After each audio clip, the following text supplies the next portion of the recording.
Dude, I saw this post by one of the YouTubers I follow. Her name is Melanie Mack. And she posted a tweet by, or reposted a tweet by Learning the Law, who's another one of those guys who's against all this LGBT garbage. And apparently, the narrative director for Insomniac, who's a woman, I think, said, "We need to pull every lever we have. Insomniac's narrative director discusses lack of LGBTQ content in video games."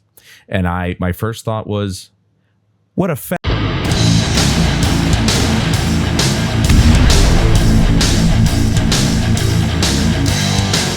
Hello, ladies and gentlemen, and welcome back to the channel. I'm Adam Wolf, and this is the GPhorce podcast, where the force is strong with this one. I'm your host, and with me, as always, my brother Chris, who, like I said, will be here for the foreseeable future. I know I said that twice last time. I figured I'd add it a third time. Chris, how you doing? I'm good. Got a very heated topic today, which I think, it extends beyond the gaming universe. So I'm curious to hear your thoughts, and perhaps anyone who watches or listens to this after the fact leaves their comments below and gives us your thoughts. Because it's an interesting topic for sure, and there's an array of different opinions for based on, I don't know, what your experience has been. So I'm excited to get into it, man. Yeah, same. Because this is such a massive discussion at the moment, even still, and it's already been going on for at least a week, I think. But a few housekeeping things that I just want to put out there. Thank you all for watching / listening to the first episode. It got 52 views, which is kind of unreal, to be honest, for a first episode. I'm actually really happy with that, and I couldn't thank you guys enough for enjoying it. And while we didn't get any comments on any subjects that you guys would like to hear, that's okay. There's plenty to talk about, so we'll find stuff to talk about without a doubt. Last week we each brought our own topic. This week we have one topic because it's enough to talk about. And it'll probably branch off into many other little things. We're just going to, go off on tangents, I'm sure. And Chris, I think you'll be happy to know that my boss listened to the first half hour of the episode, and he liked it. Oh, good. He doesn't like the fact that he's not in it, but he liked it. So does he want to be in it? It's our first special guest. Well, here's the thing. He's also an Assassin's Creed fan. And this would be, then he's gonna love this episode. Yeah, well, this would be an episode he'd want to be in. That's why I didn't tell him what it was. Oh, God. This is going, if you want to use that old phrase, grinding gears, this is going to do it for him. I mean, here's the thing. I don't even think he has a Discord, so I don't know how we'd be able to communicate with him. He'd have to create one, and he already hates social media as it is. He doesn't have any social media, so that would be a chore in itself. But yeah, I know that he'd love to be on this one, but I don't know how much he would. He's purely not in the know with all the drama. He just wants to play the games. He doesn't care. He's a pure gamer, and I will give him props for that he is not tainted by this nonsense. So I was going to say, if I could be that way again, I would. Oh my God. I dream of that, because all the nonsense that's going on, it really has. And you'll hear my opinions today. It's kind of left me unsure of even what to think or how to feel at this point. Yeah. And that's really, I feel the same way. That's why I've been strongly thinking about, after 12 some odd years on Twitter, just getting rid of it. My feed is full of nonsense, not this particular nonsense, though it is sometimes, but like the same, the what do they call that? Content farming tweets that people put out. Like, hey, which one of these 4 games would you get rid of? Blah, blah, blah, blah, blah. Or some stupid garbage like that. And I'm just like, oh my God, please just kill me right now. So I'm sick of it myself, but I keep it because of Extra Life. They follow me. I mean, how cool is that? Extra Life follows me. you've been doing it for what, 10 years? So I don't know. Seems like forever. Yes, 10 years last year. So yeah. You've been doing it for a damn long time. It's awesome when a big company like that, or even like one of my first followers was one of the co-founders of Naughty Dog, which was awesome. I'm like, that's so sick. Totally not flexing, but still just really awesome. And I use them to, I use Twitter to tweet out when I'm doing Extra Life and all this other stuff. And I figured, YouTube, I want to have everything in one place. So I figured YouTube would be, I can announce there because they have posts now, which I wish were more like blogs rather than just posts to like, mention, hey, or put out a poll or something like that. I even suggested that, but of course YouTube ignores suggestions that anybody gives them. So certainly. Fat chance they'll ever actually see my suggestion, but I suggested that they actually turn it into a blog portion of the site, and they could bring a bunch of people over for that. Like people, instead of creating their own websites to write a blog, like using WordPress or something, they could just go to YouTube. So all their videos are there, their blogs are there, all their social media stuff that they do is there, one place. Imagine if that text post, if that replaced Twitter or whatever, what a different scene YouTube would be. Well, like all the people who have massive followers, let's say that went down because everybody thought when Elon Musk was going to take it over, it was just going to crumble under him. It's crumbling now. I mean, yeah, but the only reason why it survived was because of deadheads who thought that they were important enough to keep it alive, and they just supported it. So it was a circle jerk. The entire platform was ridiculous. I hated it. Yeah. Now it's a little bit more freeform, and a lot of those users are over it, and all the people who don't buy into the whole social media thing are not even on it to begin with. Right. But if you actually put that over onto YouTube now they've had streaming right for a while, but they've improved it. They've had the video content where you can hold all your videos, post videos, whatever, and they have these posts which have been around for a while, but it hasn't necessarily been accessible to everybody.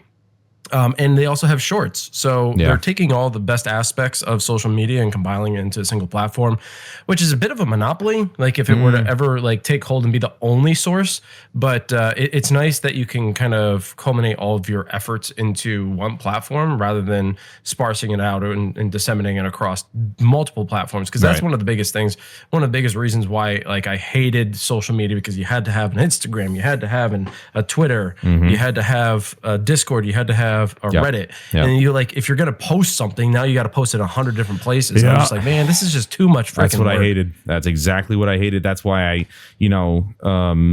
when I was posting, this has nothing to do with our topic, but no, but it's good nonetheless. Yeah, when I still had my website, I used to host my own videos, and yeah, I remember that. And it was good because it was better quality than YouTube, at least at 1080p. But I had to upload it there. Then I had to upload it to YouTube, which took a lot of time. Then I had to make sure that I posted to Twitter, and I didn't have Instagram at the time, but like multiple different places saying, hey, here's a new video and you can watch it on my website or you can watch it on YouTube. And I'm like, you know what? This is insane. I want to post in one place. And getting rid of Twitter, which Elon swears that people like calling it X. We don't. No. It sounds like a porn site, and it basically is at this point. I mean, there's porn everywhere now on Twitter. But if I was to get rid of Twitter, I wouldn't cry. Like, I genuinely would not cry. It would suck to not be able to communicate with those companies again, like Extra Life, and but I can't stand the feed. There's nothing good on my feed, and I hate it. And it's not even stuff from people that I don't even follow shows up.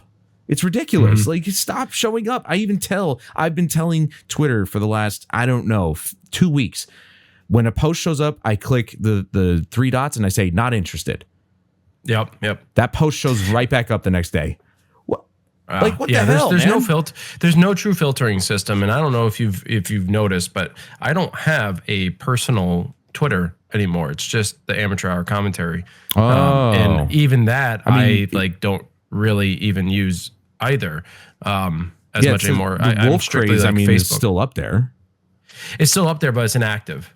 I literally put it into an inactive state. I never go on it anymore. It's Well, then why I'm not even logged into it. I mean, it still exists. That's the thing, is like, if I ever wanted to go back to it, I made it inactive and logged out. So it still exists, but it's not really an active thing. And the same thing is true with Facebook. Like with the whole situation that happened with my original Facebook, I had an alt account that was meant for gaming, which I never utilized, but thank God I made it because of what happened with my primary account, which I won't go into details about.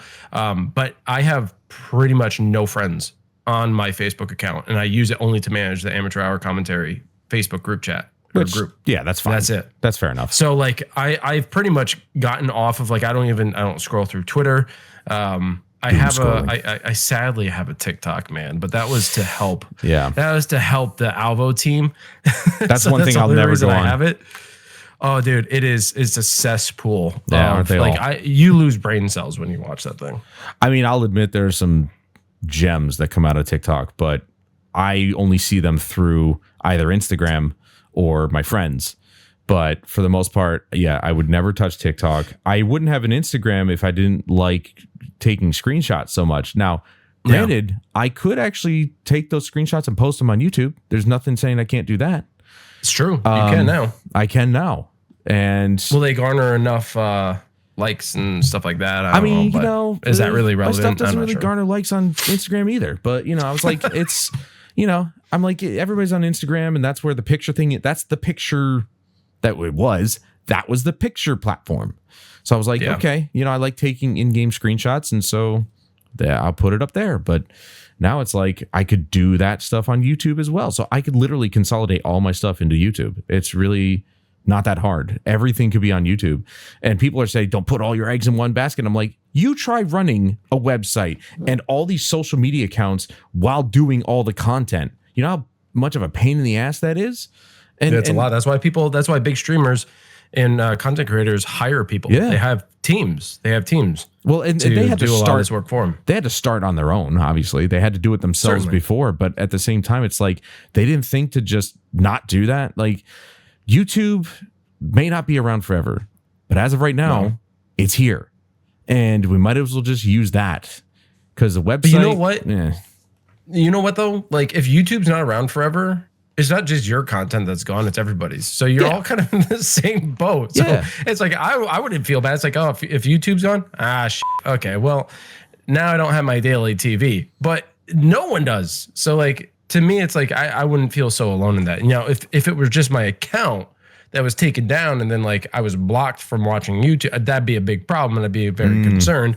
But if the entire platform just crumbled, it's like, whatever, you know, then everybody kind of suffers, and then we can all bitch and complain over on X or Twitter, whatever you guys want to call it. Yeah, but I mean, then then that's where the people who put their content on multiple platforms kind of prevail. But then again, there really aren't too many platforms, video on demand platforms, that really do it like YouTube.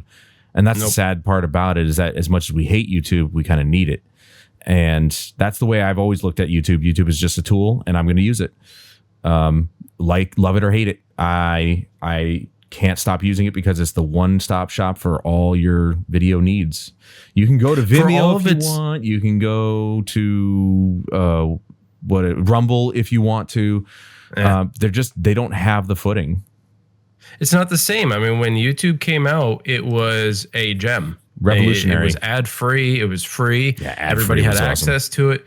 Yeah, it was amazing. But of course, it became so large, like in terms of popularity, that they needed some sort of revenue source. So of course, popping ads onto there was fine, but they were manageable. And I'll be honest, like even nowadays, they're kind of manageable. Even when I click on a video, and it's like 46 seconds of ads. Well, I just back out, re-click on the video, and sometimes I'll get the 5-second ad, and then I can just skip it real quick. I do the same thing. Big deal.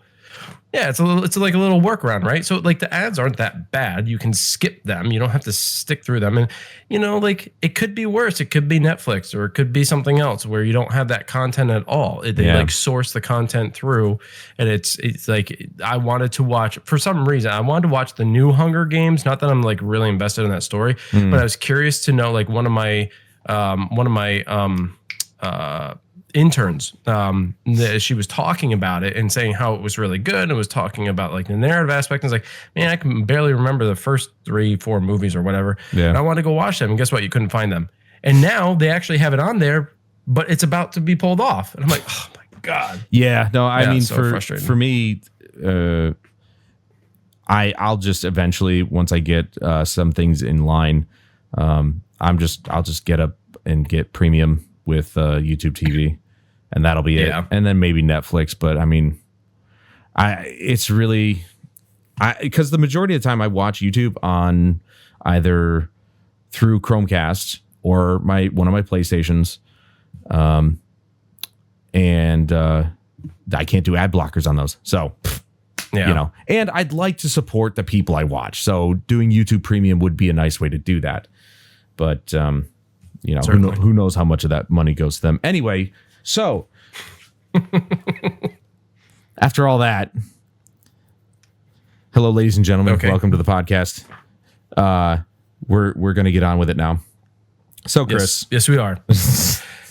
All right. So, if I could, I'd like to lead the derailment of this podcast in this particular episode. And I say derailment because it's definitely going to be a controversial topic. I want to primarily talk about DEI today. For those who don't know, that's I'm going to let you do it. Help me. No, you want hold help? Hold on. I always want to say. A diverse. Thank you.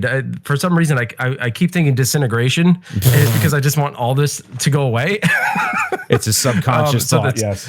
Yeah. So it transplants itself instead of the word diversity, equality, and equity.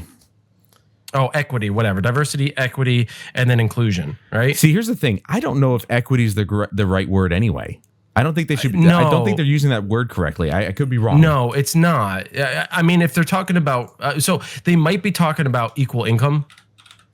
You know, it might be related to that. But let's be honest, the glass ceiling isn't really a glass ceiling anymore. Oh, there are so many fair and impartial, which is not what they are. I mean, there's equality, and then there's when I hear equity, I think finances. Right, That's homes, what I hear, and stuff like that. Yeah. So we're going to be talking about DEI, but I wanted to start with Assassin's Creed Shadows because I watched your reaction, which was actually really exciting for me. It was actually really exciting for me because when I watched it, right? And if you guys want, you can go to my YouTube channel and watch the day that I actually, you'll see it in the title. I looked at it from a gameplay perspective, right? I didn't look at it. I looked at it with blinders on. I was like, what is the gameplay like? I don't really care about the what kind of characters they chose, is what it is. And which, to be fair, in the original trailer, I said that right at the beginning of the video, I'm going to look at this objectively and see if the outrage is warranted. And see, I wasn't even looking at it from an outrage. I wasn't even looking at it from like the outrage perspective. Of course, then again, I watched it the day that it released. So anyway, if this sounds a little scripted, I apologize. I had to write notes because I also have resources or references that I wanted to go to talk a little bit about this. So that's fine. I'm going to start initially with like points to keep in mind, things to think about when it comes to Assassin's Creed games. Like Assassin's Creed games have never been historically accurate, right? They've had historical references and they try to lean into these historical stories that we do know exist, but it's never been historically accurate. So I think to hold them to that standard now is a little like unfair. I don't want to say off base because I originally wrote off base, but I don't think it's off. I don't think that's a correct term. I think it's a little unfair to kind of hold them to like, they have to be stringent when it comes to historical references. They've never been that way. I mean, if you look at Leonardo da Vinci, if you look at some other characters, like these weren't real roles. Some of their stories are true, but it's never been 100% like historically accurate. Right. Also, Yasuke is not well known, which it lends to the story for a lot of creative freedom, in my opinion, because they have no idea who this guy really was, except for the records that exist from the Jesuits, from Nobunaga's, entourage. Even common they have folk, those really. records. Yeah, I mean, even common folk might have a few stories, but we don't really know the true story between 1759 and 1579 and 15 or 17. I keep saying 15. Yeah, 1579 and 1582. We don't really have any more reference than what's already been documented. So Right. it leaves a lot of creative freedom, which is kind of understandable. That's a game. It's supposed to be creative in a way. Right.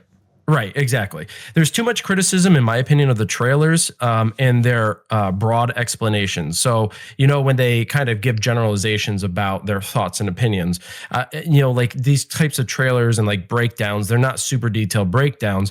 They're very broad explanations. So the developers cannot give everything away in a trailer, otherwise there would be no point in buying the game. You give, that's one thing that you even criticized. These trailers going out way too freaking soon, and it's like they don't even have anything established, or like they're kind of setting the grounds for people to start now formulating their own stories, what they think would be best, and it kind of takes away from the story the developers are already working on. So, Right. The fact that they're kind of explaining things broadly, I think, is okay, especially this close to release. I think it's fair. In the trailer, from what I gathered, they labeled Yasuke as a samurai given the design choice, but mostly labeled him as a fighter. And he was also described as someone who had interesting relationships, which is worth noting because, yes, he was in Nobunaga's entourage, Right. and he was very, very close to him. And there is at least one or maybe two documented incidents, that he fought alongside the Oda clan. Right. So to classify him as a fighter would be accurate. There is a strong chance that he was a fighter, but to label him as a samurai, I think is just based on the creative choice that they went in terms of his armor design and that creative freedom. Right. And some people actually would say, they even said that he was mostly just a sword holder. Rather than like he was the guy, a retainer. He was the freaking who are the guys that roadie? He was the roadie. Yeah. For Nobunaga. That's who he was.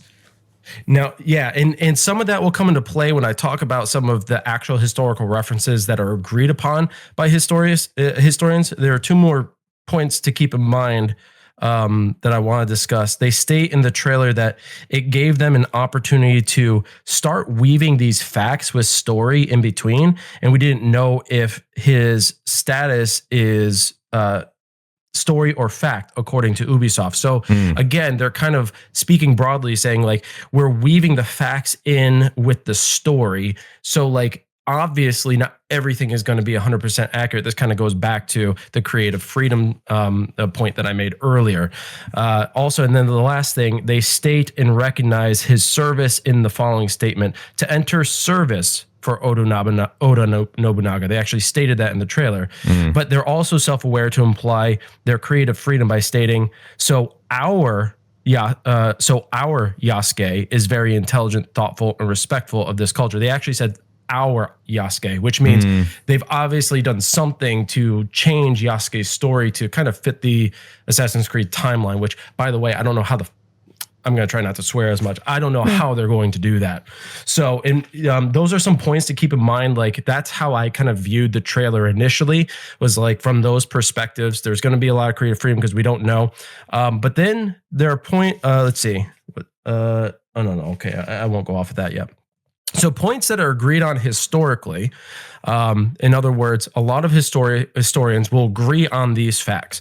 Yasuke was brought over by the Jesuits, and most notably Alessandro Valagnano. He was a Italian Jesuit who picked up Yasuke in India. And Yasuke was in Japan for 2 years before meeting Nobunaga, because he met him in 1581. Right, and that answers my question in the video that I had, where, I was like, I had heard that Yasuke was brought over by Nobunaga, but in actual fact, he was a slave of the Portuguese or Italians. But here's the thing: it's like it's not clear if he was a slave, like as if he was bought. Like he came from Africa, right? And what they've noted is that he came from Africa during the slave trade, but likely as a militiaman. So like he fought, right, and then he fought his way to freedom And then the Jesuits picked him up because Jesuits can't bear arms. So when they were traveling, they needed bodyguards, right? So some historian, this is why I didn't put it in the list of facts that they agree upon, because some would say he was a slave and that Alessandro had actually purchased him as a bodyguard. But then others say that, well, because he couldn't bear arms, he needed a bodyguard, and he noticed Yasuke, his intimidating posture, his height, his build, and he was already a fighter. It made sense to bring him along. But then that begs to question, well, what's Yasuke's motivation to do that then? Like, why would he want to travel with Alessandro? So, there's not real too much agreement around that point. So I didn't really put that in here, but it's also worth noting, like he was likely a slave, or maybe he was just a recently freed slave. Who knows? But Yasuke was in Japan for 2 years before he met Nobunaga Oda. So he was traveling with the Jesuits around Japan. And it wasn't until Alessandro wanted to leave, because this was before the time of passports. So they had to ask for permission to leave the island. And so he went to Nobunaga, and that's when Nobunaga met Yasuke. And that's when he started having this investment intrigue in who Yasuke actually was. Due to Nobunaga's intrigue, Yasuke was brought into his inner circle. Yasuke was in Iga during the invasion. Right. There's no clarification around what it was he actually was doing, but in the trailer, he was in Iga while it was burning. Now, this was a true invasion by Nobunaga. Right. And Yasuke was present. What he did, what his actions were, I don't know. Nobody that knows. goes to creative freedom. Right. Yasuke was the one to complete the seppuku ritual, so he was the one to behead Oda Nobunaga and also run away with it. Yep. Apparently, allegedly, still. Well, it's documented by those who were involved with the Akechi. So Yasuke was captured by Mitsuhide Akechi, which if you recognize the name Akechi, and you're not a historian buff, but you're a video game buff, then you'll recognize it from Onimusha. Because Mitsuhide Akechi is actually the, I think, father or uncle of Samanosuke.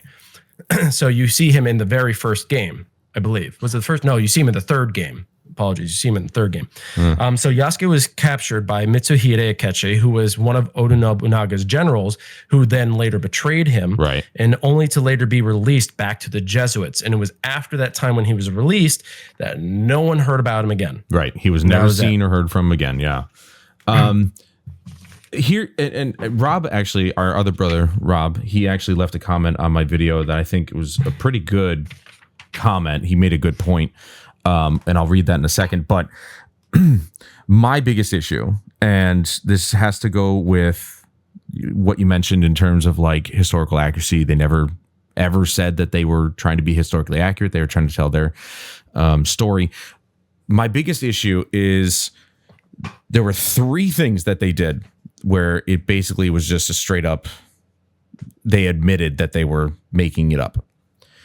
The first one was in the trailer. The second video I watched, I believe was the second video, where it was the third video, where they broke down the trailer and themselves, and they mentioned that the ships that they showed were docking in the port of Sakai. Sakai. Yeah, that's what it was. When in reality, at the time, most ships docked in Nagasaki.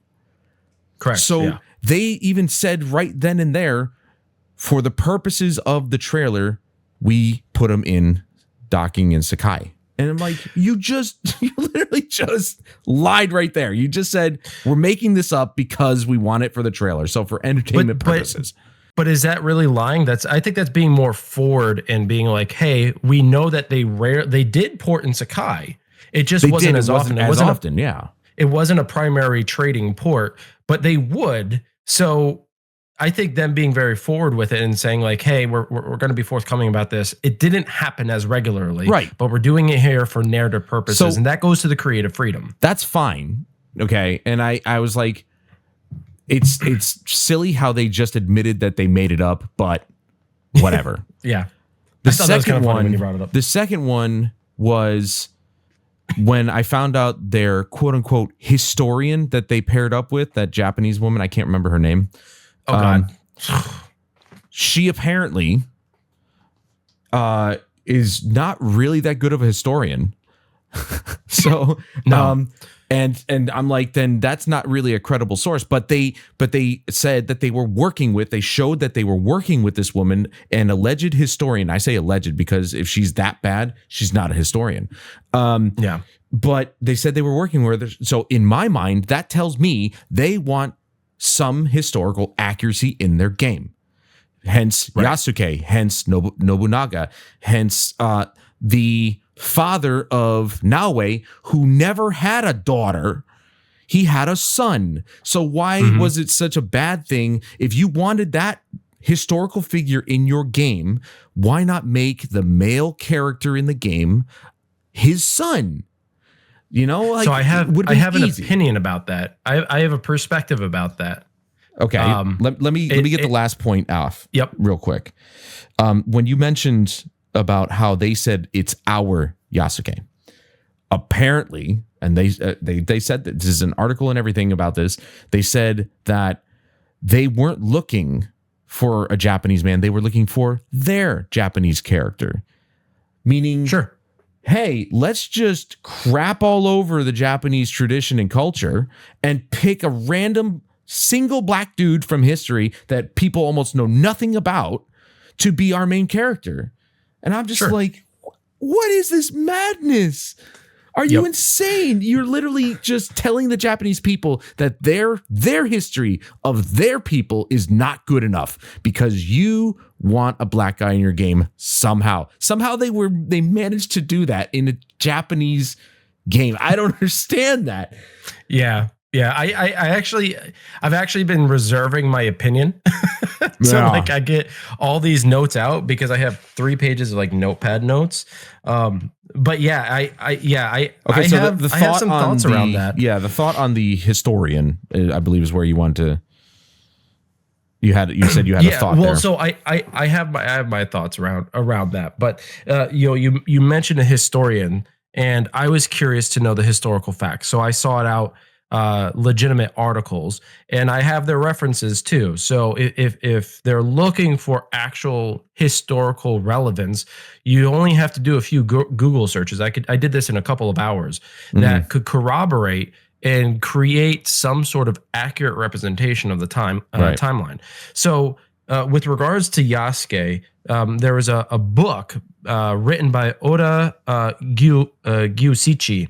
I don't know when it was actually written, but it was translated in 2011. Okay. And it's called The Chronicles of Lord Nobunaga. And it was so it was at least published in the it was published in the Edo period. So it was around, what was that? When was the Edo period? 1800s? I don't know. I'm not a historian. I'm terrible at dates. Either way, if you know the Edo period and when the date range that's when it was written. So it's the Chronicles of Lord Nobunaga. 1603 right, it has, and 1868, between there. Yeah, and that's because that was like the hundreds-year war or whatever. Also known as the Tokugawa period. That's when the fight for the dethronement of the shogunate, governmental power was taking place, and it took like hundreds of one years. Power. Yeah. Yeah. So this chronicle actually has some notations remarking on Sasuke's status, and they acknowledge with some caution, as there is always we want to acknowledge this.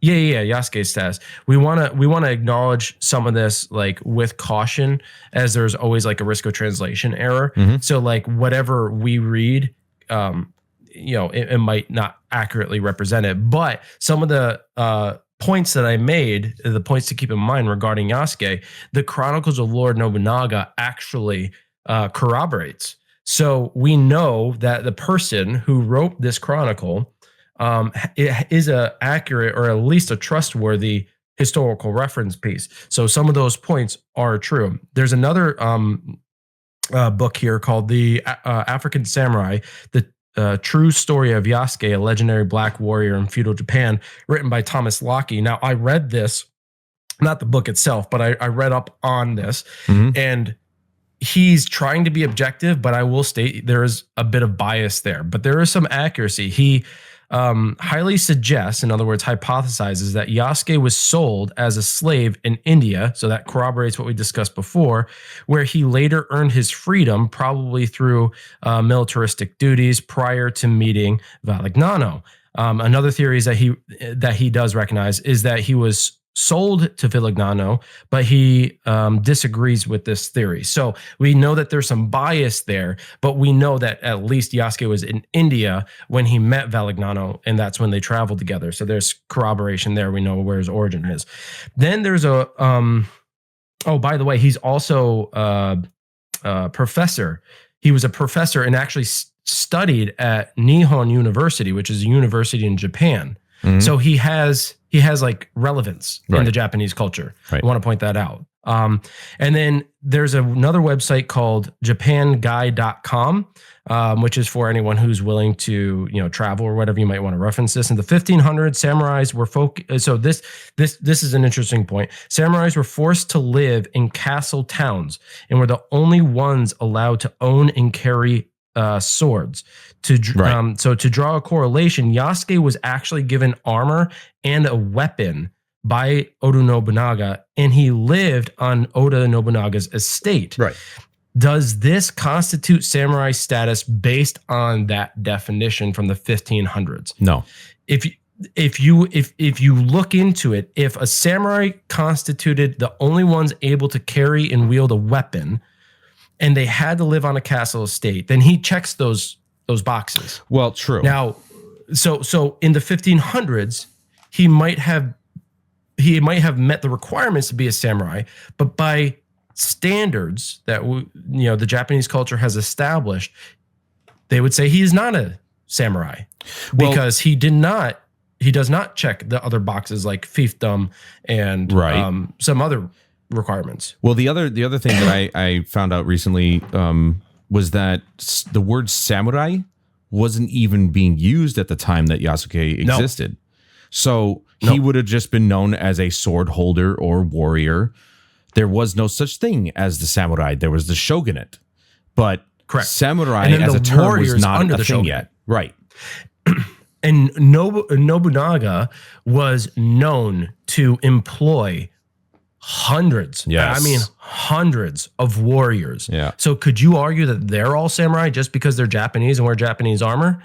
I mean, now that begs the question, were they samurai or were they just warriors?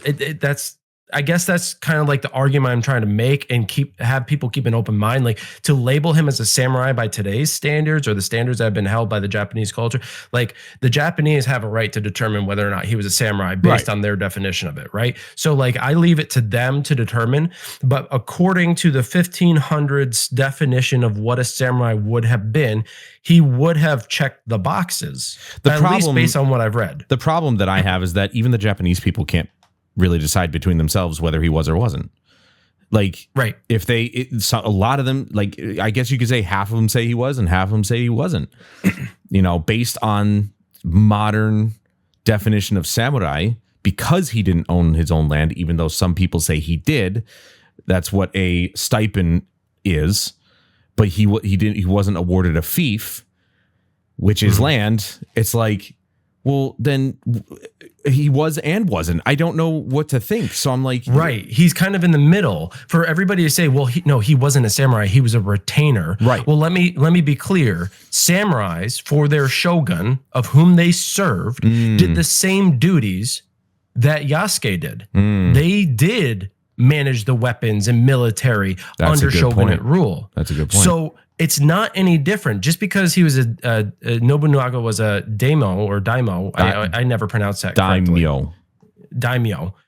Just because he was of higher status and he was a warrior doesn't make the actions of his warriors any different than if he were an actual shogun. You know what I'm saying? Like samurais performed the same duties to those they were loyal to. I think they carry around the weapons? Yes. Yeah.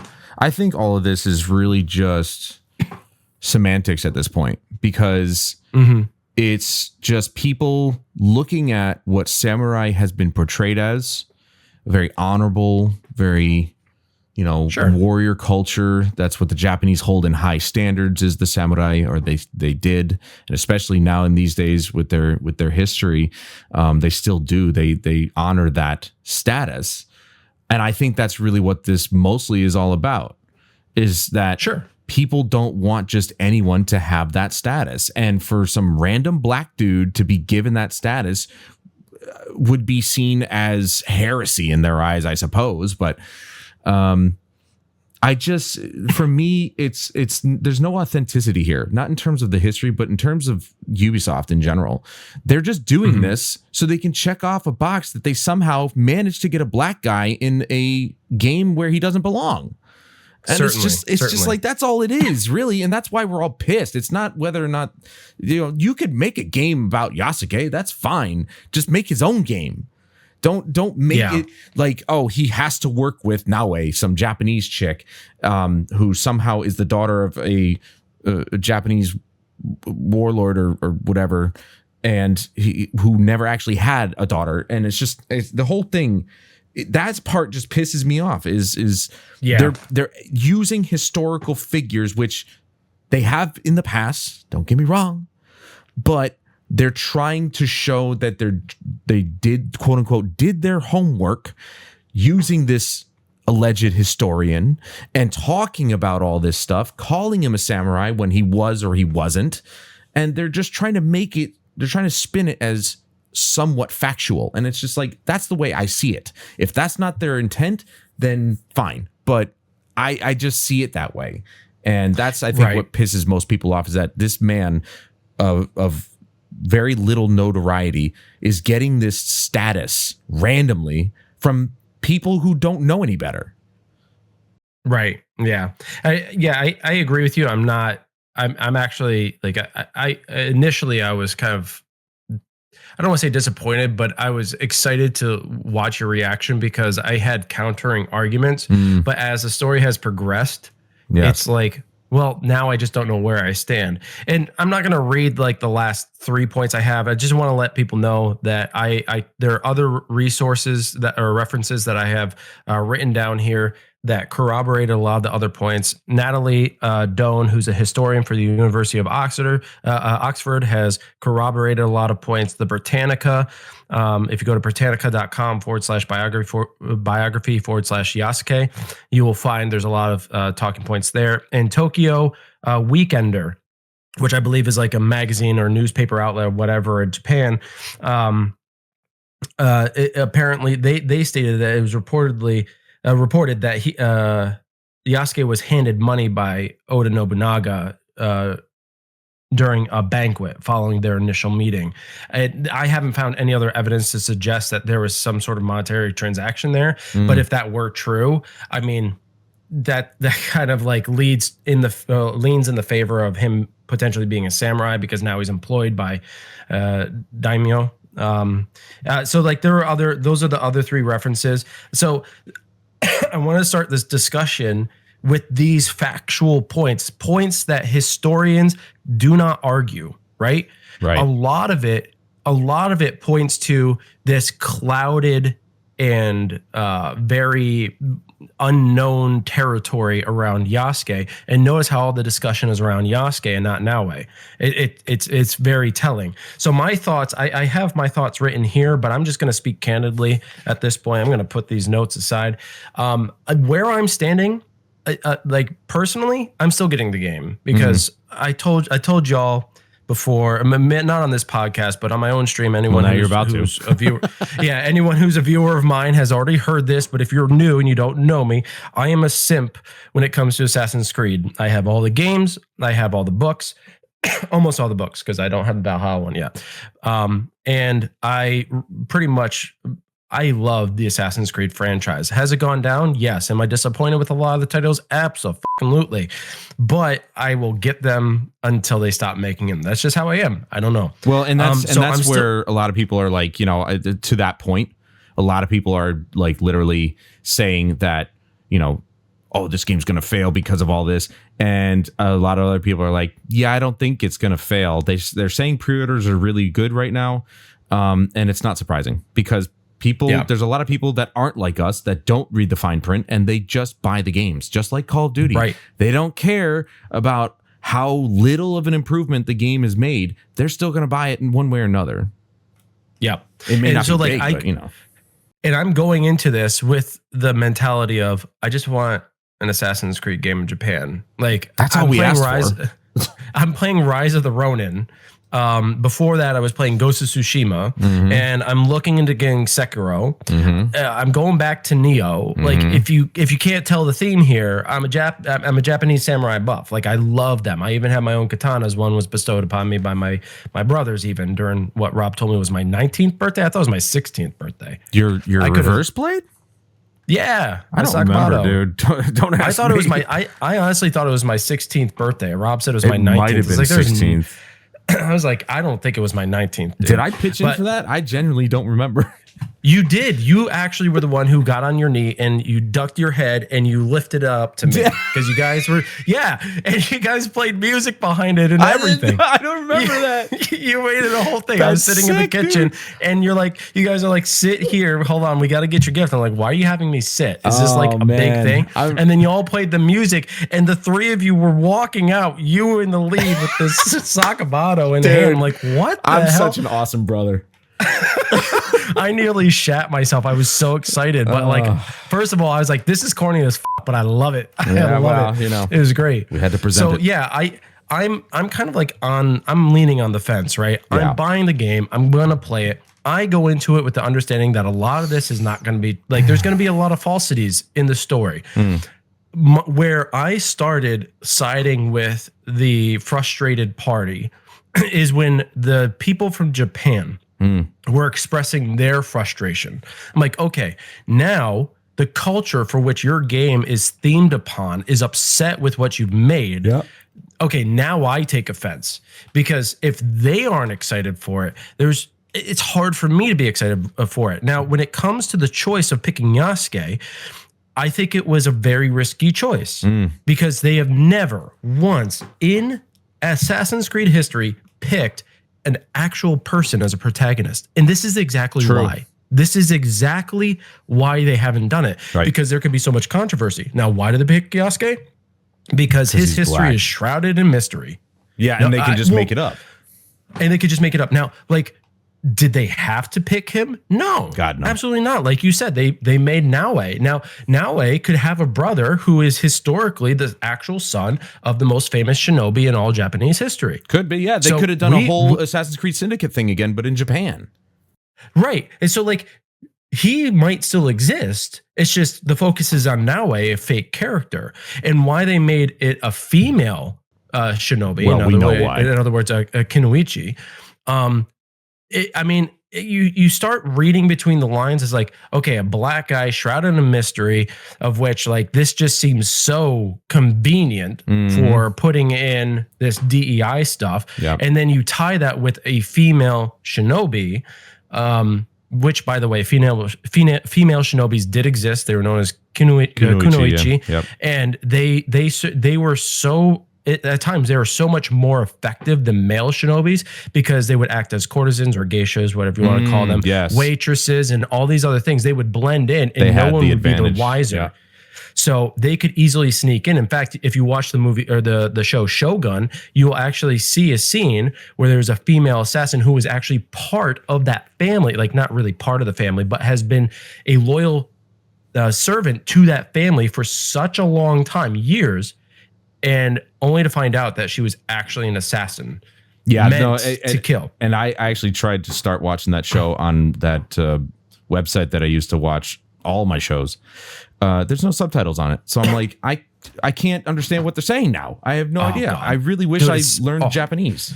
It's such a good show, and I have neglected it. I need to go back and watch it. But so like, I can see where the DEI argument comes into play. Yep. I totally get it. They could have not gone with Yasuke and been like, save themselves the trouble, just create a complete Japanese character.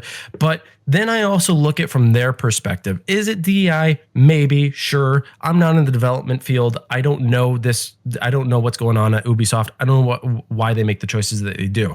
But let's play devil's advocate here. Let's say you are on the development team for Assassin's Creed Shadows, and you look at what is out there already. Ghost of Tsushima, Rise of the Ronin, Sekiro, Neo, and there's that Inshin game coming out.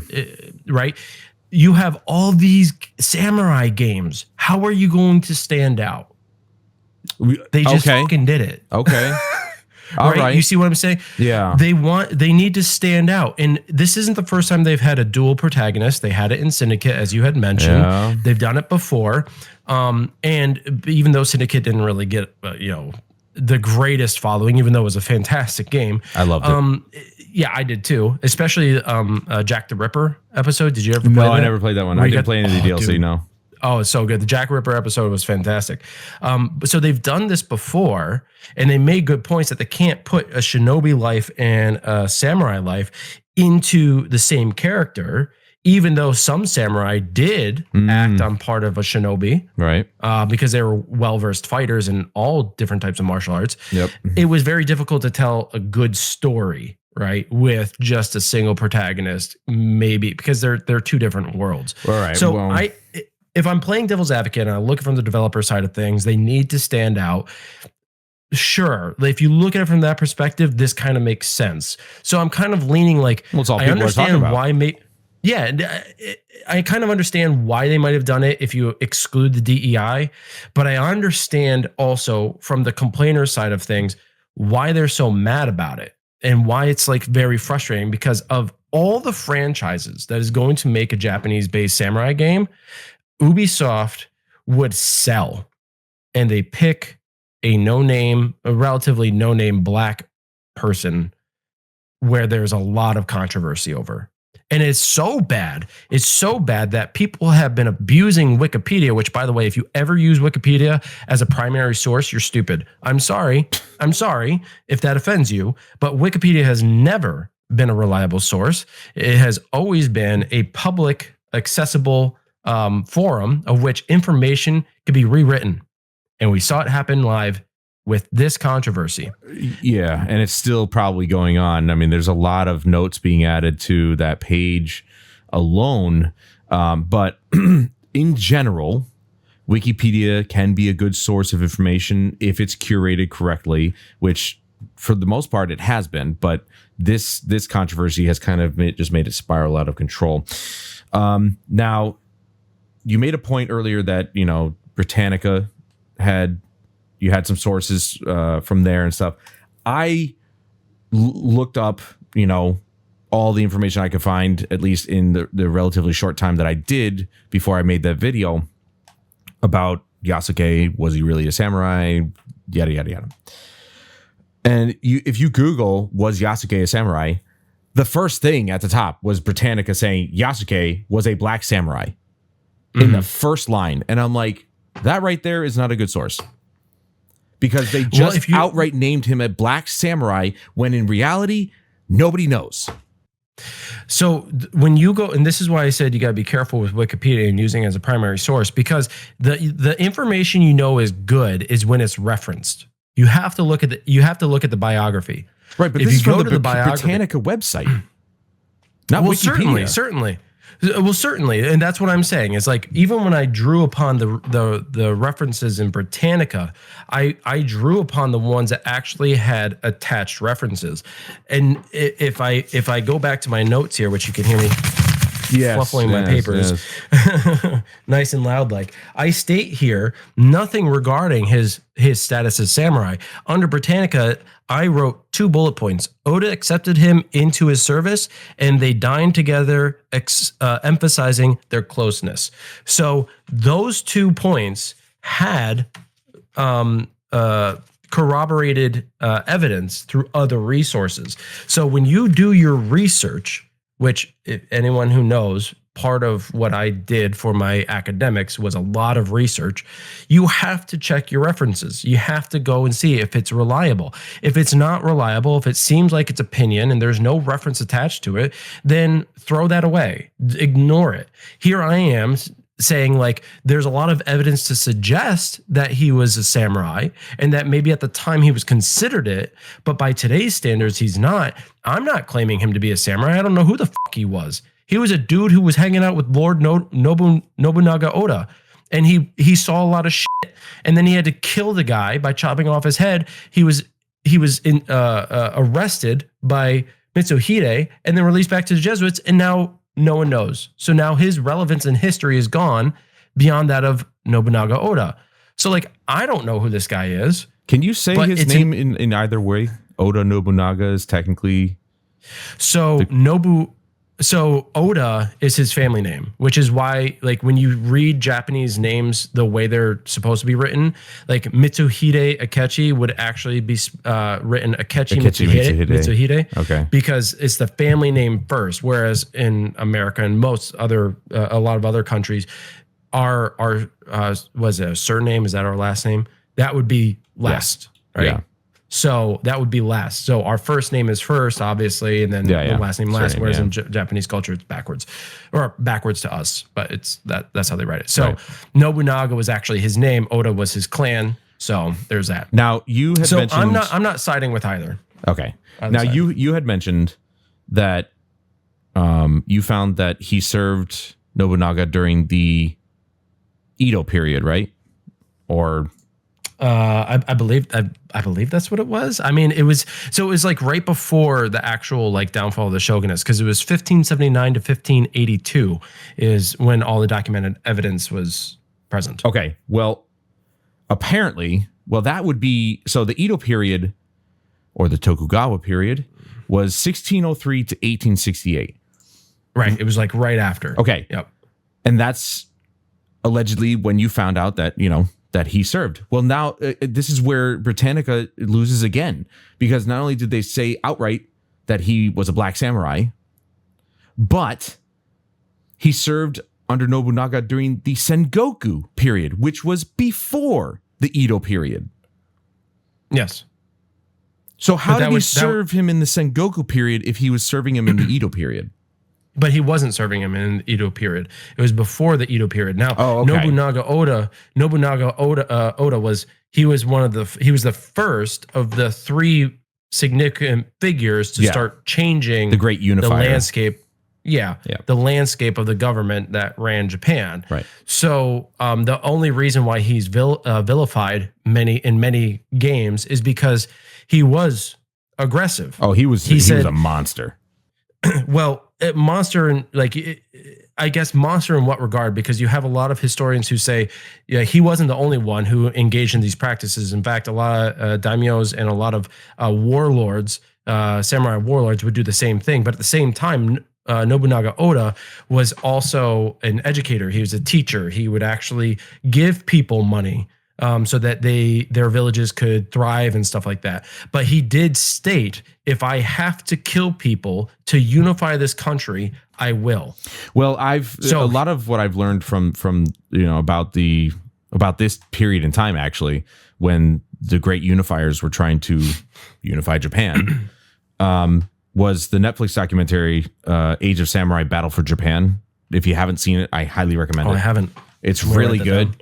Whether or not that information is accurate, I hope it is, because it's a freaking documentary. But they also put out Cleopatra, so it's kind of hard to actually trust Netflix with their documentaries most of the time, unless it's like World War II or something. Then you've got footage, but they tried to pass off Cleopatra as black, which she wasn't.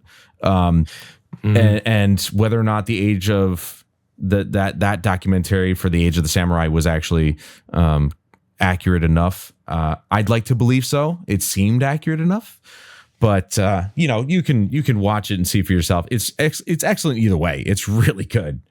I think the conversation around Cleopatra and the questionability around the documentaries that Netflix makes, I think this also stems to people just holding the word, the written word to all these references that they have, whether it's the Britannica, Wikipedia, or some website that is claiming that it's 100% accurate.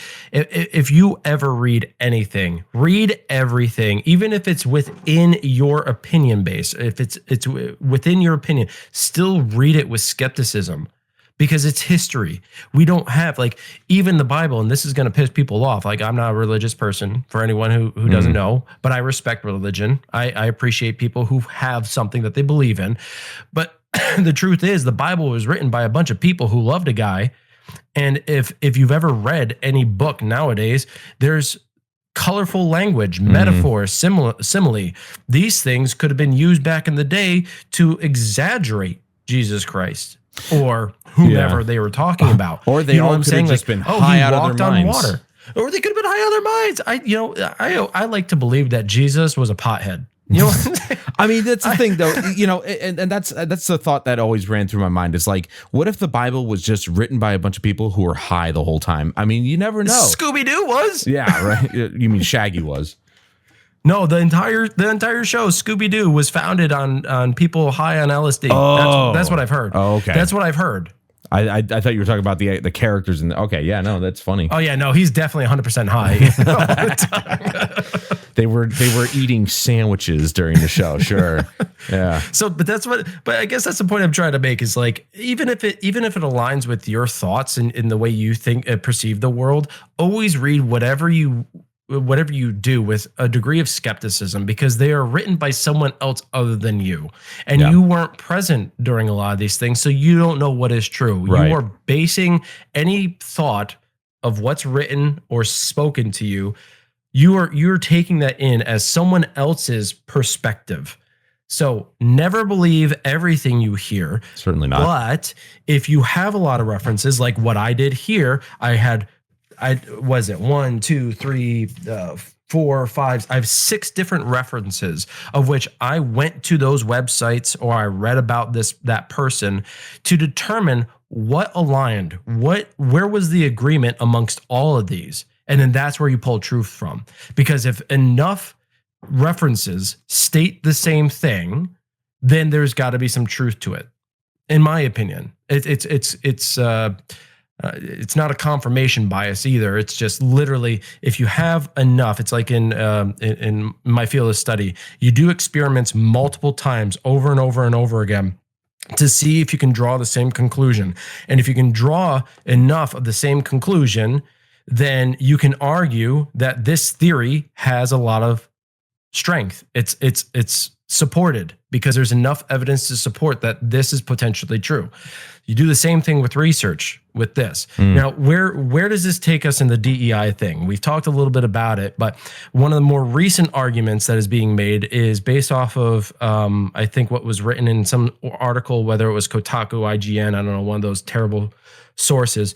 There was a developer from Ubisoft who stated that Naoe and Yasuke are going to have interesting relationships. That was on their official website. That wasn't an article. Okay, so it was on their official website. So I was reading from Kotaku or IGN or whatever it was. Right. So they drew the reference to whatever that statement was and quoted it. So I'm thinking to myself, okay, I read the entire passage. And I know what it says. And people are saying, well, this is pretty much them confirming that we got LGBTQ, that Yasuke is gay, Naoe is gay. Or can be. And everybody's gay. I mean, everybody's a homosexual. And I'm thinking to myself, not entirely true. There is a chance that they could do that. But maybe they're referring to the different classes that they were in. Yasuke was part of a samurai culture.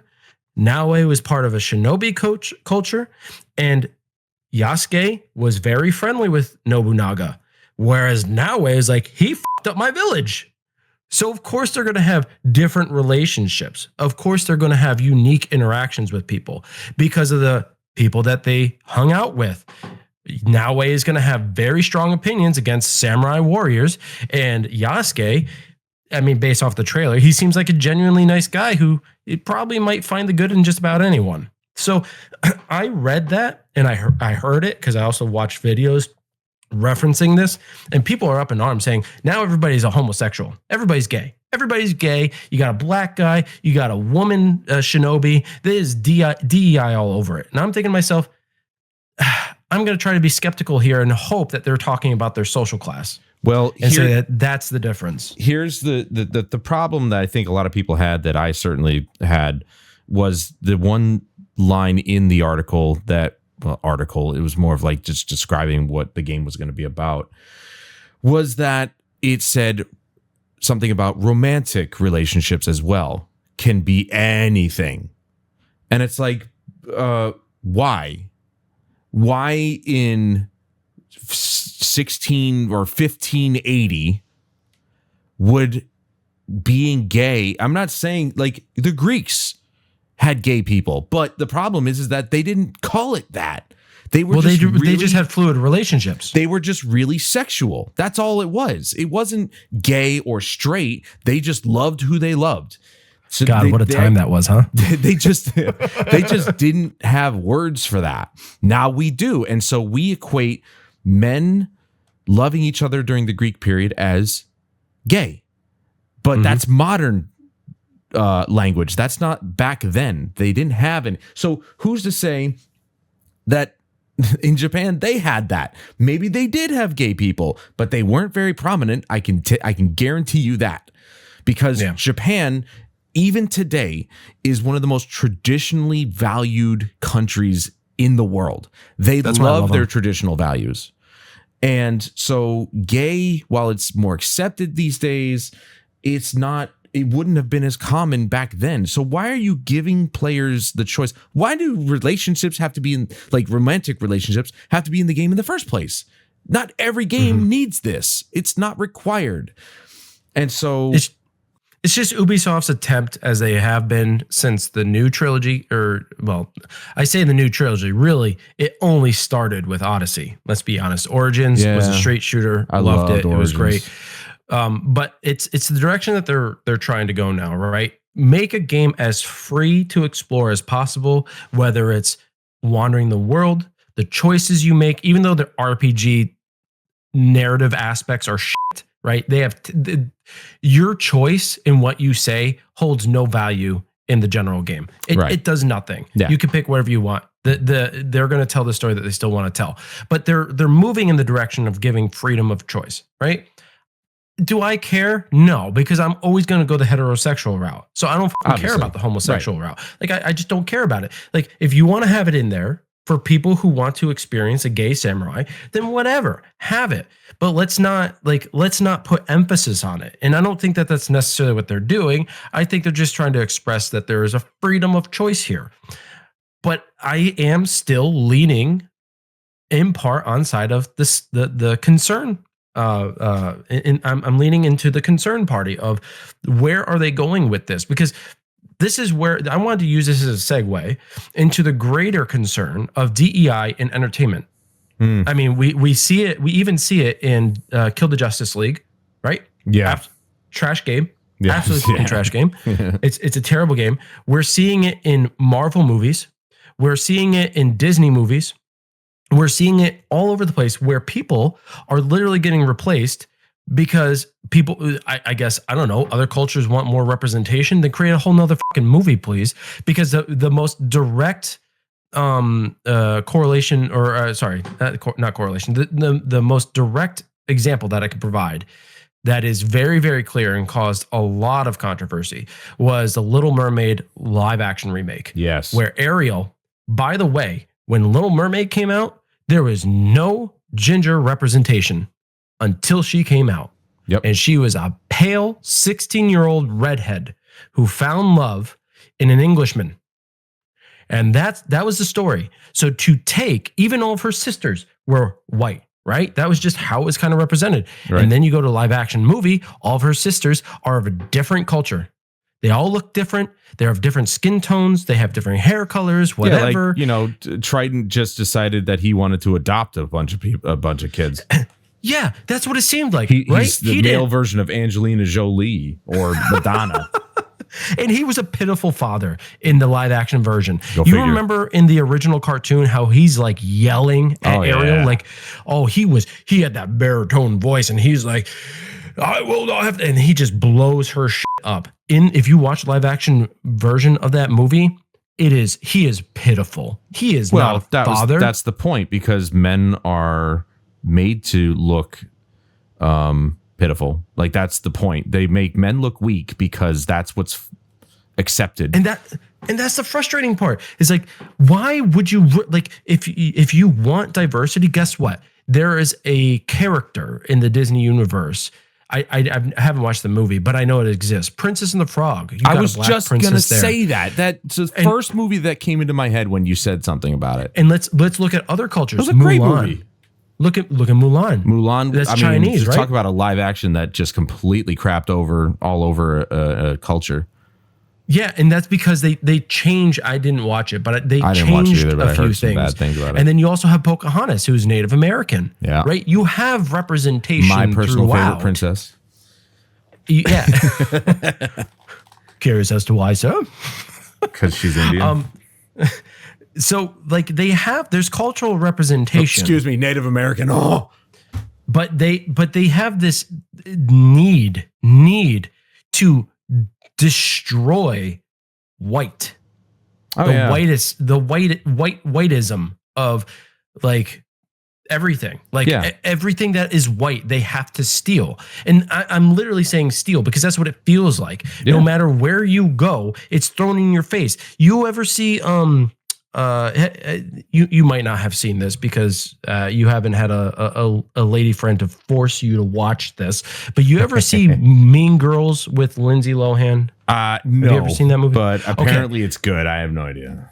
It's a good movie. I'll be honest. It's a good movie. And this was back when Lindsay Lohan was actually, kind of good looking and not like this plastic piece of shit. Right. Yeah. So like that movie was good. It was a good movie. I enjoyed it. In fact, every time, Katie puts it on or whatever, I don't mind sitting there watching it because it's well acted. They remade this movie. And wouldn't you know? Oh, yeah. I think I saw some stuff about that. Yeah. The only white person is the protagonist. And then her two friends are gay. And then they have this whole scene where in the school, everything's colored. Everything's colorful. God. And all the male dancers are homosexual. There isn't one white person. There's a Hispanic guy.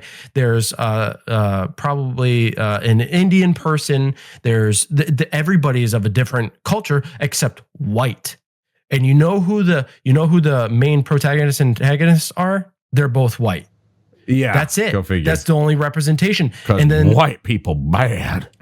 And it's like the people who have like sub roles who are white, they have very small parts.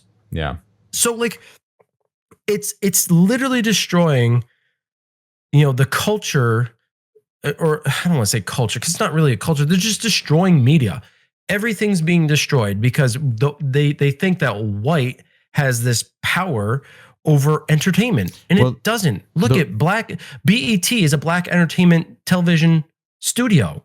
It literally is just black people. Cool, man. Some of the shows are great. It's not something I watch all the time, but it's meant for them. Like they're not coming in and trying to steal other studios. What's funny though is that even there's a lot of black people who don't even like BET, which is hilarious. I've heard. I'm like, well, then why is there a channel? I just looked this up. I don't know why I had to because of course it should have been obvious to me. But for those of you who don't know, Ariel is Greek. She's based on Greek mythology. And Greeks back in, the era of gods and, Zeus and Triton, well, technically Poseidon, polytheism. But, we're all white. I don't know if people know that. Some of them, probably were darker colored because they live in the Mediterranean. But there were no black people in Greece. Back in those times, whatever time period that's supposed to take place in, unless they were slaves. But, I'm sorry, red hair doesn't work on a black woman because it's not natural. And it was literally red. It wasn't like ginger red. So it didn't make any sense. But anyway, I had to go back to that. But no, I think you make a good point. Like you've just you've taken a culturally relevant character and transformed it. Yep. Why? Because now you're subjugating them. You're putting them in a position of seeming inferior or less important because you think a black woman needs to represent Ariel. Like, why? You know, it's infuriating. And I just want to point out there to everybody who might think I'm being like phobic of some sort. No, I have a lot of gay friends. In fact, there's members in my competitive community who are actually transgender even, and they're great people. Love them. Yeah. Well, I have no care about your choice in sexual preference or how you want to self-identify. Most of us don't. Yeah. I'll be honest. This whole pronoun BS is driving me crazy. Yeah. But like, I don't care how you view yourself or how you want to carry yourself. It doesn't impact me. What's impacting me is your need to eradicate what already existed. Make your own IPs, make your own stuff. If you feel like you need more representation, to create stories that are meaningful to the culture. Don't take existing stories, existing IPs, and change them because you think you need to eradicate something else. Well, like, that's literally what it is. And I've got a pretty good example of a game that does just that, where it was created for the purpose of making their own game. Tales of Kenzera, Zao. It's that side-scrolling Metroidvania. I made a quick video, first impression video on it. I liked what I played of it. I heard that Sweet Baby Inc. had a hand in making it, which is unfortunate. But so far, I didn't know that when I played the demo. But so far, I liked what I saw. And guess what? It takes place in Africa. Like it has African mythology tied to it. But it was a game that was made purposefully, not to take a already existing property and make it their own. This guy, I remember seeing this. This looked great. Yeah, guess who the I think he's one of the actors in it, but it's also, I think, his studio. The guy who did Bayek. He was a voice actor for Bayek. Oh yeah, that's right. He came out. Yeah. I think it's his studio. I could be wrong. Maybe he's just helping with it. But like, he legitimately was just like, you know what? I want to make a game, and so he did. He made a game, and you know what? I'm willing to play it. It came out. It's on PlayStation catalog, I think, still. Abubakar Salim. Yes, I would not even dare to pronounce his name because I was going to butcher the crap out of it. But I butchered it for you. I absolutely. And I will die on this hill. Assassin's Creed Origins was the last good Assassin's Creed game, hands down. They were doing cutscenes still correctly. They had a single protagonist who was done very well. He was excellent, and the gameplay was solid. The graphics were unbelievable, and it was a solid game. And for and this is where the argument of like, oh, you guys don't want a black guy in your game because you're racist. Really, when I just mentioned that Origins was one of the best Assassin's Creed games ever with one of the best protagonists ever, you can kiss my ass. And I'm not saying. Also point out that there is there are two black protagonists in the Assassin's Creed franchise. One was Abilene, who was in 3 Liberation, and then.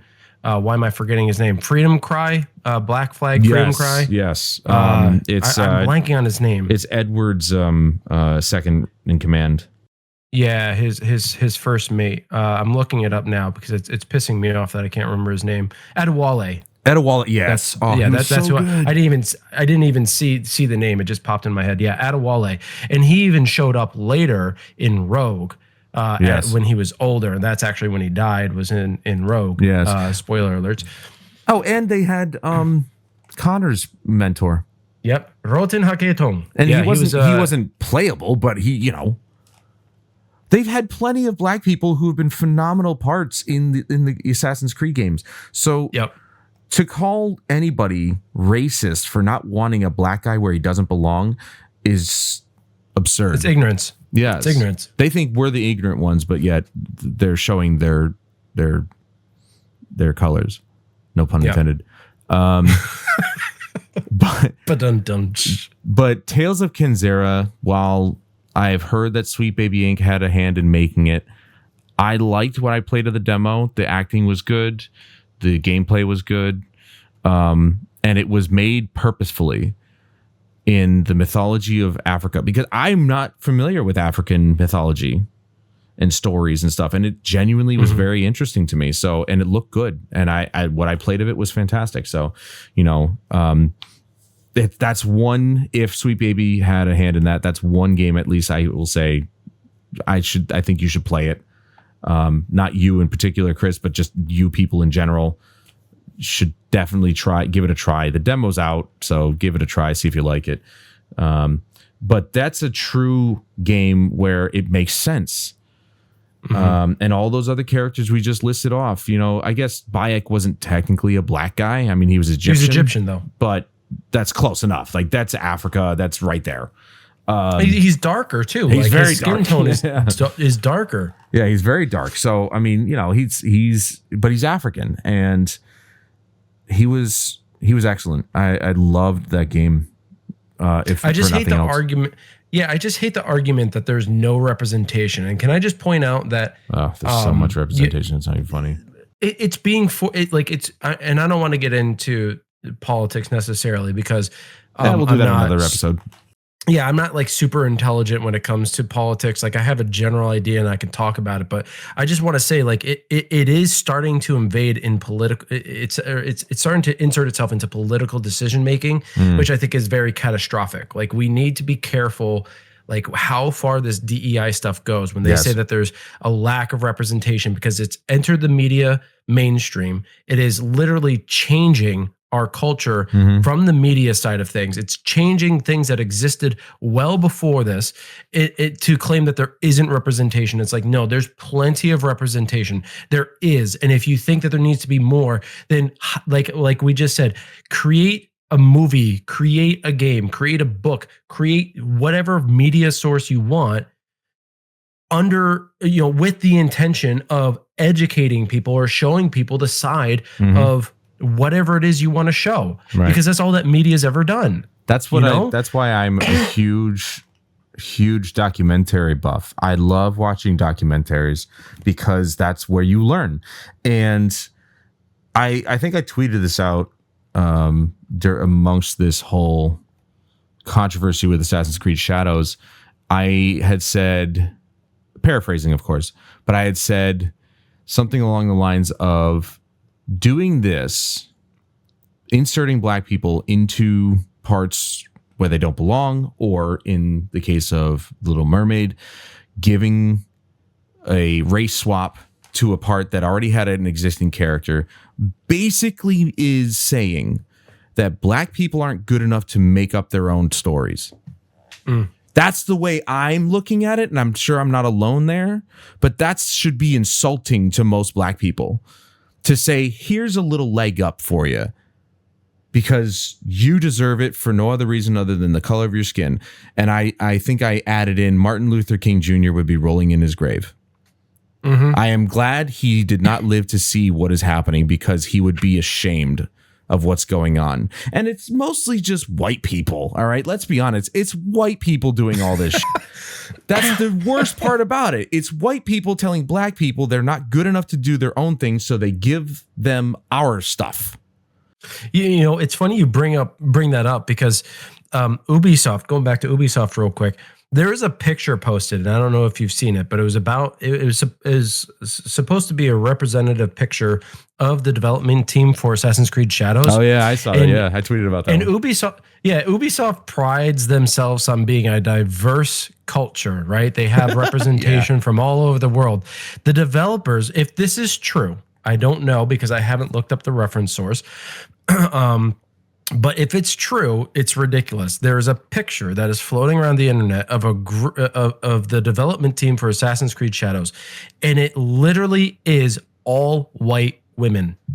Okay, well, I'm gonna tell you, there are a couple of Asian women in there, and there's a couple of black women, but it's like mostly white chicks, and that is actually the narrative team behind the game, not the entire development team, because these games take these days have like hundreds of developers, but this is like the majority of the narrative team, and guess who's at the back of the trying to, like, she's just Sweet Baby Inc. Kim Belair, yeah, the CEO of Sweet Baby Inc. So, who apparently worked for Ubisoft, yes, prior to starting Sweet Baby Inc. Yes, and so, you know, she started Sweet Baby Inc. after she left Ubisoft, and she's at the back of that photo, which tells a lot of us that those women probably work at Sweet Baby Inc., or at least the large majority of them do. And so it's just perfect. It's confirmed right there. Sweet Baby is now a part of this project, and no surprise whatsoever. But it's just frustrating because they pride themselves on diversity and having I'm sure they've had diverse groups put these games together in the past, but this is not diverse. Not at all. Even if there's like 1 or 2 Asian women in there or whatever, it's hard to even tell. You look at it and you're like, where are all the Japanese people? Yeah. Where are and I bet you a lot of them are either gay, transgender, or self-identifying as cats or lamps or whatever it is that they want. Like, these people aren't like, I don't want to overgeneralize because I don't want to sound insulting because I don't know these people, but it leads me to speculate that this is not a true form diverse team. It is not a good representation of the story that they want to tell that represents the Japanese culture as it should. I even like tweeted out that picture alongside of, well, you know, the message that they put at the beginning of every single Assassin's Creed game, right? Yep. Yeah, that no longer applies here. No. And if for those of you who don't play Assassin's Creed, the message since the first game has said, okay, and part of it should be omitted at the end because that's new modern day garbage, but inspired by historical events and characters, this work of fiction was designed, developed, and produced by a multicultural team of various beliefs. And it used to say other things. Now it says sexual orientations and gender identities, which is, that stuff is bullshit. So we get that out of there. But it said other things, various beliefs, religions. And whatever. That's what it used to say. And it used to mean something. Now you take a look at this picture of this mostly white woman narrative team, not a single man in the room. There's not, I looked pretty hard to find a man in this group. There's not a single man here. One of them might identify as a man. Yeah. I'm not saying that men are better storytellers. I'm not saying that at all. What I'm saying is that's sexist right there. That picture right there alone screams volumes of the sexism at Ubisoft. And men and women should be pissed off about that. But hey, I think they're making up for the allegations that were made before. This is an overcompensation by far. Absolutely.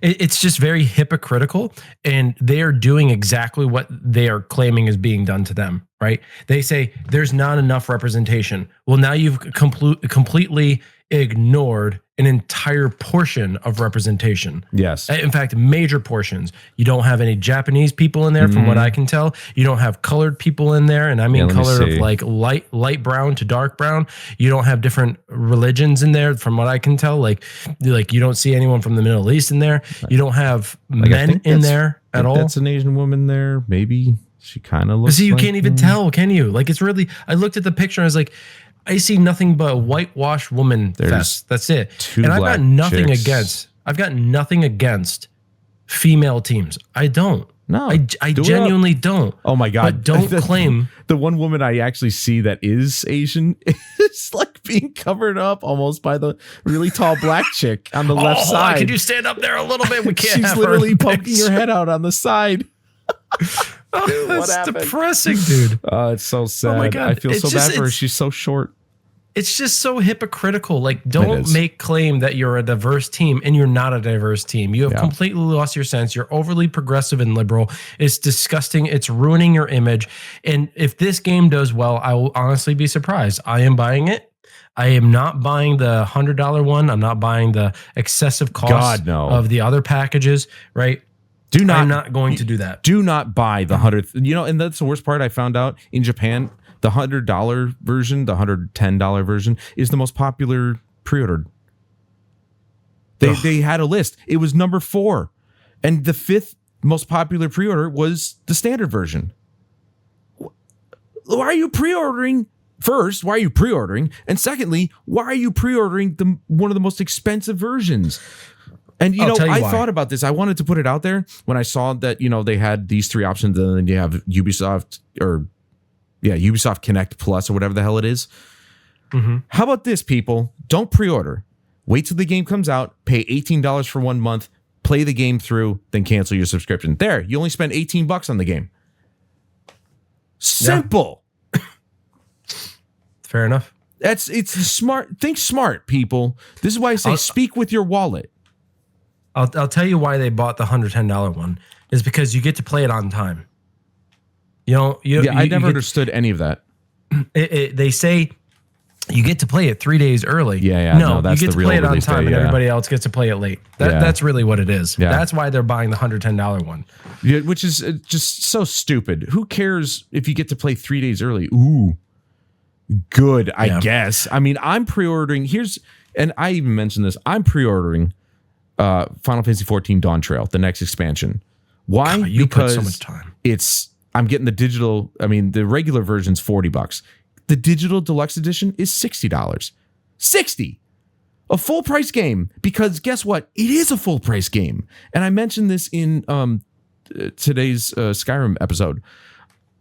Every expansion of Final Fantasy XIV is the length of a full game, because it essentially is. It's coming up with new areas, usually new classes, if not always new classes. And the story takes you at least 70 hours a piece, which is just nutty. But anyway, I digress. So I'm going to be getting the digital deluxe edition because I support Final Fantasy XIV. I play it actively all the time. It's one of my favorite games, favorite franchises of all time. Of course, that's another situation where I will be able to play a couple days early.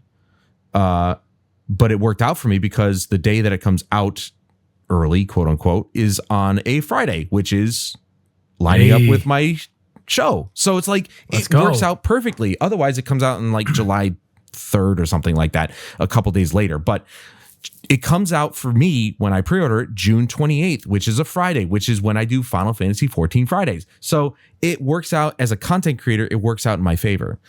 But I'm also thinking about, and Sean, you'll probably hear this before, on the podcast. I'm also probably going to take that day off. Probably a big mistake because if the queue times. Yes. So if I get in early, if I'm like one of those maniacs that is like, the moment it hits midnight, I'm trying to log in. We'll see. You'll sit there for a while. We'll see. We'll sit there for a while, but at least I know that, dude, it'll be so reminiscent of the old days when we go to midnight releases and shit. Oh my God. Yeah. That's going to be, I'm doing it. Screw it. I just convinced myself. I'm doing it. Here's the thing though, folks, for anyone listening, he doesn't pre-order. Like he Not doesn't. Ever. So the fact is like he's put so much time into this game and he loves it so much. He does play it. I don't want to say religiously, but quite often, that it's worth his money. Like it's worth his investment. In Final Fantasy 14 has been going on for how long? 2014. God, 10 years. It's a good 10 decade. Years. Jesus. This is when you have that much investment into a series or into a single game, like you can't hold that against someone. Like they've literally invested that amount of time into playing a game. Especially in the last couple of months, I ran through the ending of Shadowbringers and all the patches, and I'm almost done with the main Endwalker expansion, which again, I will reiterate, each expansion easily 50, 60 hours a piece. So they, in their own right, are games within themselves, but they only go for $40 at the minimum. You don't have to get the digital deluxe edition. That's just extra stuff, as always. The standard version of each expansion is $40. That's it. And you can play up to Stormblood for free. So it's like, you don't even have to buy all the expansions anymore, because guess what? They realized we made our money. We don't need to charge for those anymore. Everybody can play all the way up to Stormblood for free. And then after that, if you want to play Shadowbringers or Endwalker, you have to buy the expansions. But they're $40 a piece. That's fair. Really not that big a deal. You won't be spending $200 on expansions. So, it's just, anyway. So if you want to play Assassin's Creed Shadows and not break the bank, wait till it comes out, pay for Ubisoft Connect Plus butthole. You play? For a month, pay $18, play the game, and then cancel. And then you just paid $18 to play a brand new game. Think for a second. I thought about that the moment I saw those pricing structures. I'm like, let's forget about the 3. Just wait till the game comes out and then pay $18. And then cancel it after a month. You're good. You can have that one for free, folks. All right. And I guarantee you within the first couple of months, maybe even the first 6 months, there will be massive discounts on the game. Oh, I mean, everybody says that's what always happens with Ubisoft games. Yeah. They always go on sale like a month later.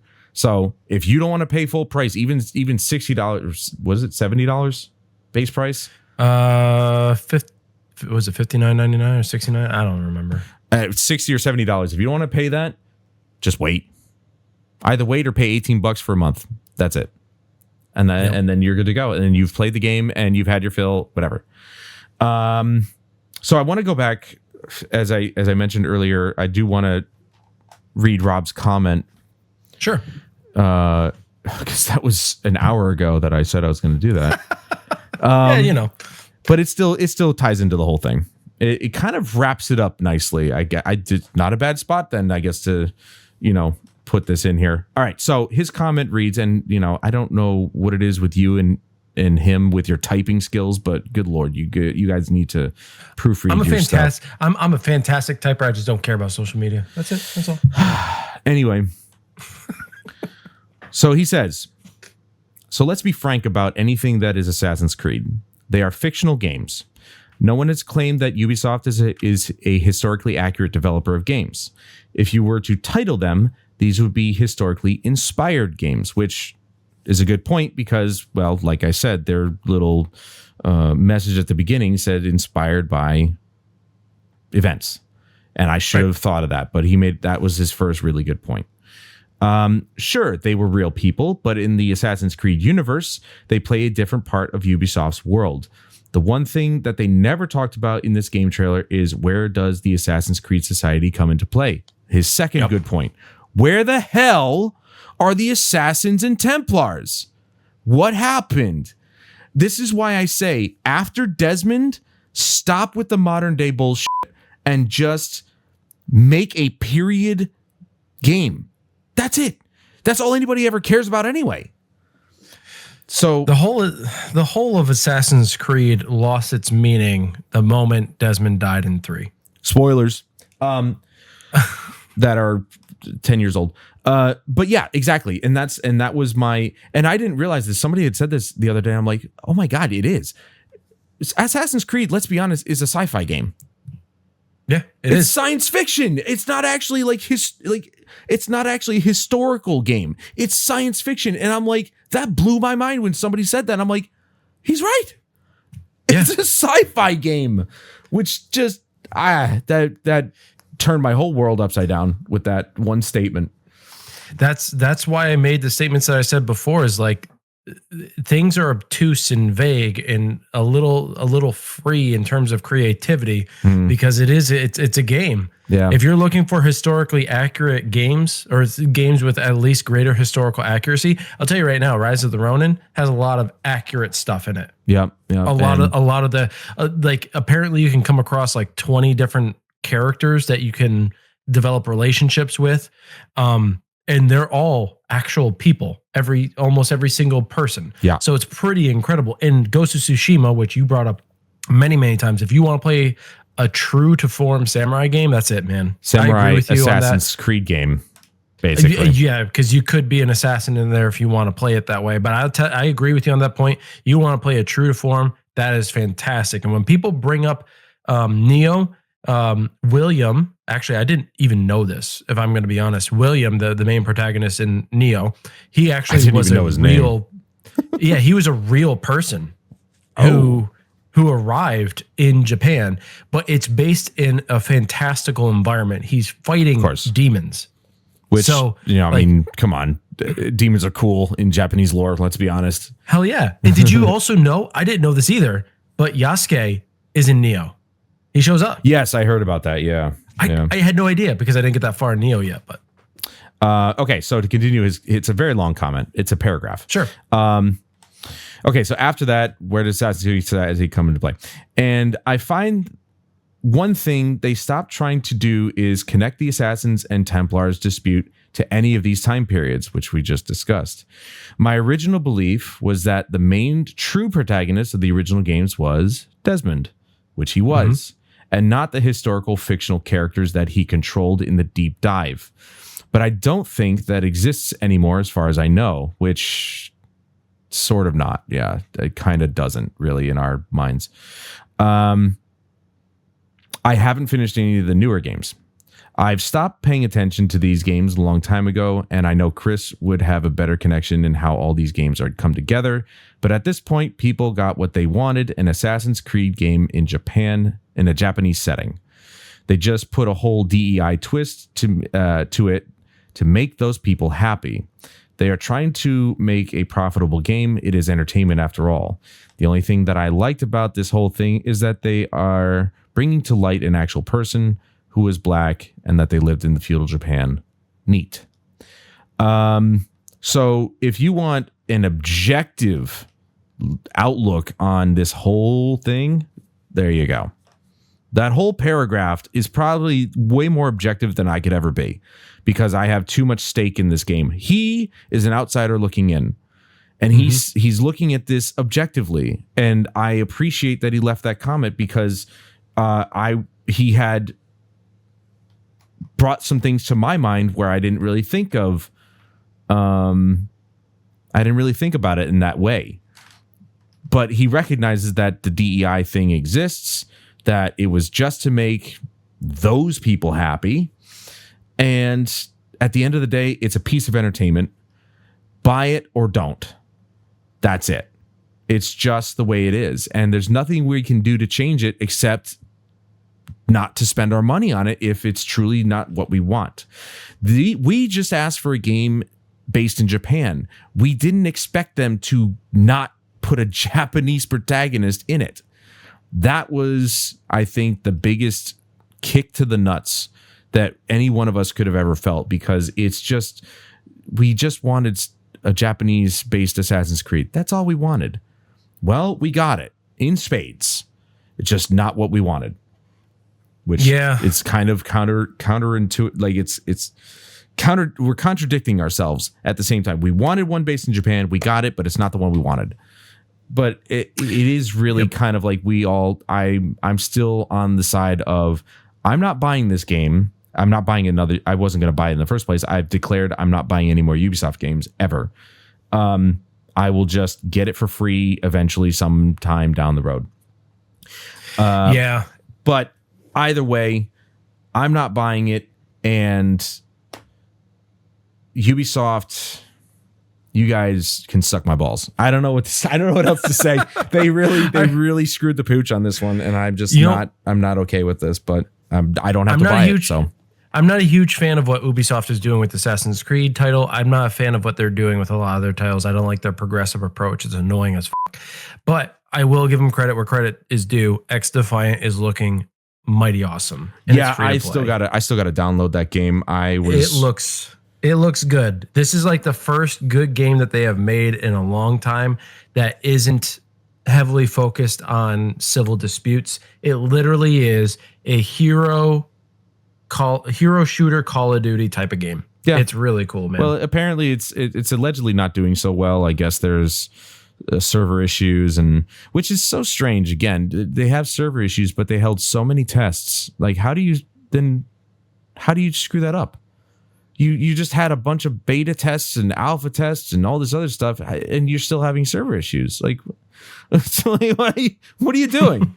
So, I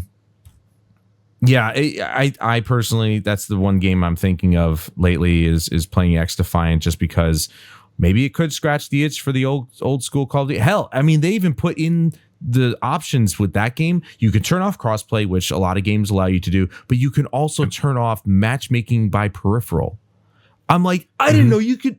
That's awesome. So I can not only turn off crossplay because screw PC people, but I can also turn off by peripheral. If I turn off crossplay, then it doesn't matter. But like I can't believe that was in the game. Or maybe it does matter. Maybe they have PC keyboard and mouse support on console. I don't know. One of the biggest pluses, and a lot of people are crediting it, is the lack of SBMM.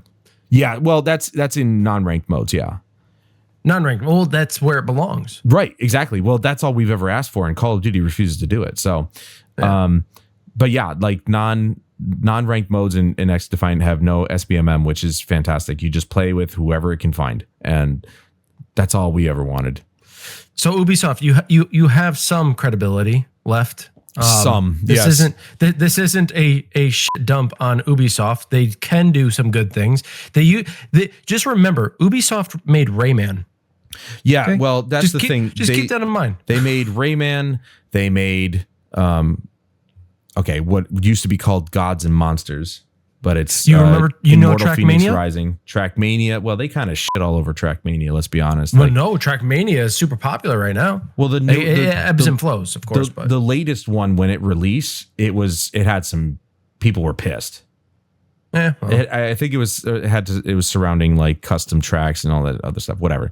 Yeah. I don't really care about Trackmania, but they made Rayman. They made Immortals Phoenix Rising. They made the Prince of Persia reboots. I mean, I Prince of Persia, Assassin's Creed wouldn't exist without Prince of Persia. Period. 100% true. So Prince of Persia it holds a special place in my heart. But they can make good games when they allow their developers to be creative. Mm-hmm. When they're trying to fit an agenda and appease shareholders, this is the garbage that you get. You get Assassin's Creed Shadows. And I said a while ago, I am not buying any more Ubisoft games. I'm sticking to it. Doesn't mean I won't play them. I love Division 2. And Division Heartland was just canceled. But Division 3 was announced. That won't be coming out for quite a while, though, so that's fine. I still have tons to do in Division 2. But I will play a lot of the Far Cry titles, too. Far Cry 6 I still have to play. I heard it was so-so. Far Cry 5 sucked. New Dawn was better. Far Cry Primal, definitely one of my favorites, but the best one by far is 3, and its breakoff was Blood Dragon, was just as good, if not better. So I heard was it New Vegas, Las Vegas, whatever it was? Wasn't there a Far Cry? No. Or am I thinking of something else? Rainbow Six Vegas, but there's 2 of those. I might be thinking of Fallout. I'm thinking Fallout New Vegas. Yeah. That's something completely different. And then Rainbow Six, which is one of the most highly renowned first-person shooter esports ever, and its rise in popularity is growing again. But again, Ubisoft can make good stuff. But again, a game that was marred in controversy and terrible everything at the beginning.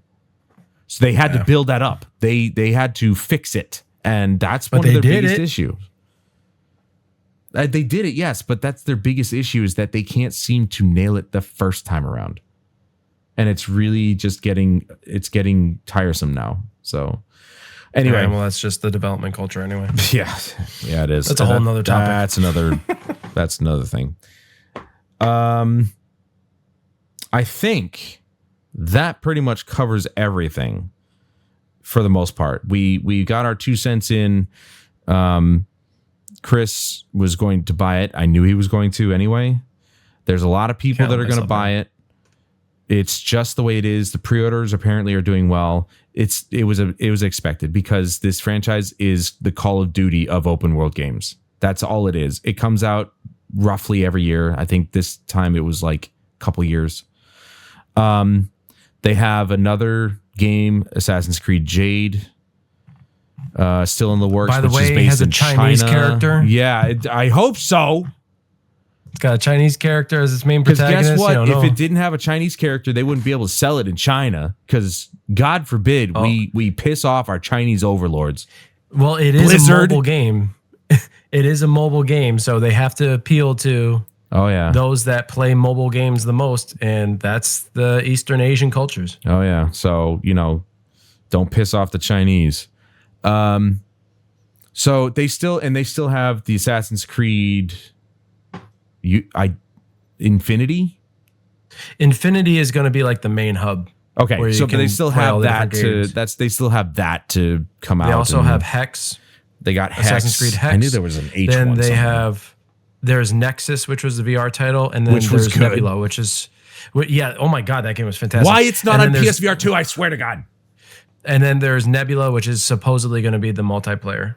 Yeah, well, I don't think anybody gives a shit about that, but